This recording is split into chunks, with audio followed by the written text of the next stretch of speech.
দুপুরে রান্না বান্নার সাথে একটা মিনি ব্লগ নিয়ে এলাম বন্ধুরা। কী কী রান্না বান্না করছি ওইটাই শেয়ার করছি। তেল দিয়ে দিয়েছি, সরষের তেল, গোটা জিরে দিয়ে দিলাম,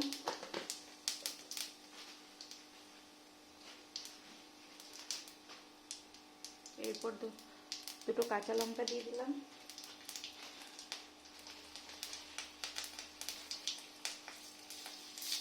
বড়ি দিয়ে দিলাম, ভালো করে ভেজে নেবো একটু বড়িটা।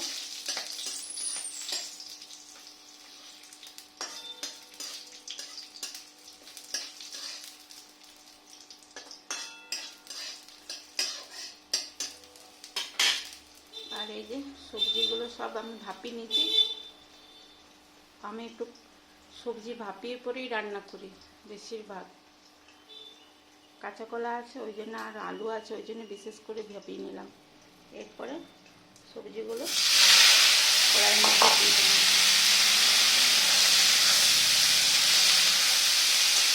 এরপরে একটু ভেজে নেব। এই যে কাঁচা কলা, পেঁপে সব কিছু সবজি দিয়ে হালকা পাতলা ঝোল বানাচ্ছি।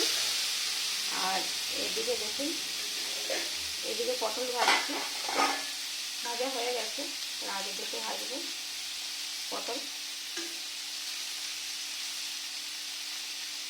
এদিকে পটল ভাজছি দেখুন। আর এদিকে হালকা পাতলা ঝোল আমি কীভাবে বানাই তা আপনাদের সঙ্গে শেয়ার করছি।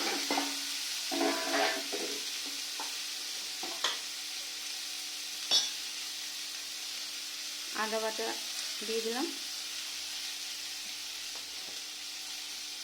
নিরামিষ তরকারিতে দেখবেন একটু ভাজা মশলা দিলে খেতে ভালো লাগে, একটু ভাজা মশলা দিয়ে দিলাম। বেশি কিছু একদম বেশি কিছু মশলা দেবো না, একদম একটু হলুদ গুঁড়ো দিলাম,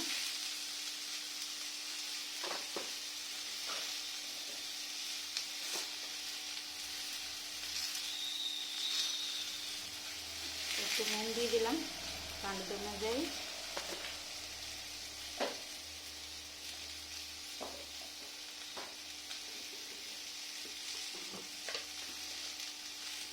একটু চিনি দিয়ে দিলাম। সবগুলো ভালো করে ভেজে নেব মশলাগুলো। এই ঝোলটা খেতে খুবই ভালো লাগে। মাঝে মাঝে আমরা এমনিভাবে বানাই।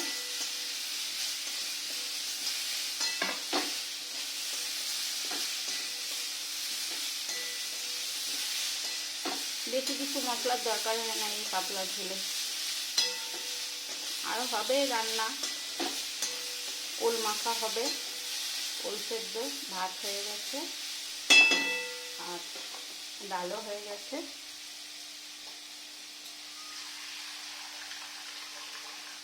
আর ডিম মাখা হবে। আমি এইভাবে হালকা পাতলা ঝোল করি। আপনারা কীরকমভাবে বানান কমেন্টে জানাবেন। এইগুলো আজকে আমার দুপুরে রান্না।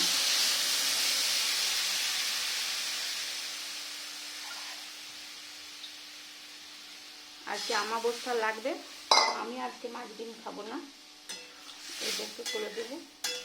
আজকে নিরামিষই ভাত খাবো, কালকে ভাত খাবো না, কালকে পুরো দিন আমাবস্যা থাকছে, ওই জন্যে। এই হলো আজকে রান্না বান্না। আবার অন্য কোনো শর্ট ভিডিও নিয়ে আসবো।